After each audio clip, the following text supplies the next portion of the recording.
Assalamualaikum warahmatullahi wabarakatuh. Kembali lagi dengan saya Ayudinda Fairoza dengan NIM 19021402083. Bahasa merupakan salah satu alat untuk berkomunikasi antar manusia. Nah, di Indonesia sendiri terdapat banyak bahasa. Nah, kali ini saya akan memperkenalkan salah satu bahasa, yaitu bahasa Jawa. Saya akan menjelaskan sekaligus mengajarkan bahasa Jawa bersama rekan saya yang berasal dari Jakarta. Nah, rekan saya ini datang ke Jember untuk melanjutkan studi dia. Jadi dia ingin sedikit-sedikit bisa bahasa Jawa gitulah, kan menyesuaikan di mana kita sekarang berkuliah gitu.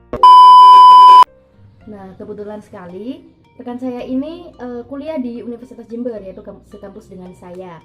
Tepatnya di Fakultas Keguruan dan Ilmu Pendidikan FKIP. Ya, berarti fakultas dengan saya. Iya. Nah, dia ini ingin bisa bahasa Jawa karena lingkup temannya di fakultas itu semua bisa bahasa Jawa kecuali dia mungkin.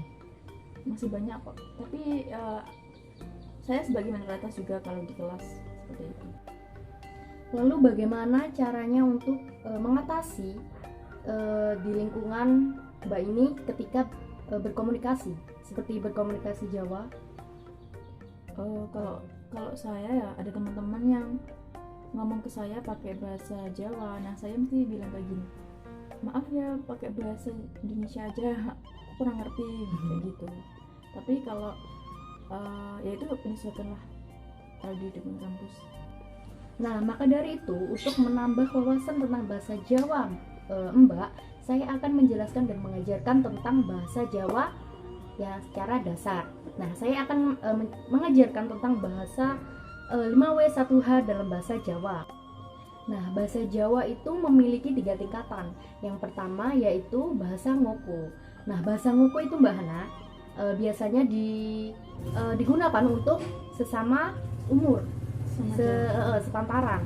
Nah, yang kedua ada bahasa Madya. Nah, bahasa Madya ini digunakan untuk berbicara atau berkomunikasi dengan orang yang lebih tua atau yang jabatannya lebih tinggi. Nah, yang ketiga itu ada Kromo Inggil. Nah, Kromo Inggil ini pada zaman dulu digunakan untuk biasanya digunakan di lingkup kerajaan. Seperti itu, Mbak. Nah, kali ini saya akan menjelaskan 2 tingkatan bahasa, yaitu bahasa ngoko dan bahasa halus atau Kromo Inggil. Nah, dalam 5W1H itu terdapat kata apa. Nah, dalam bahasa ngoko kata apa itu opo. Opo. Nah, selanjutnya ada kata siapa. Nah, kata siapa ini biasanya ditanyakan untuk menanyakan siapa orang itu.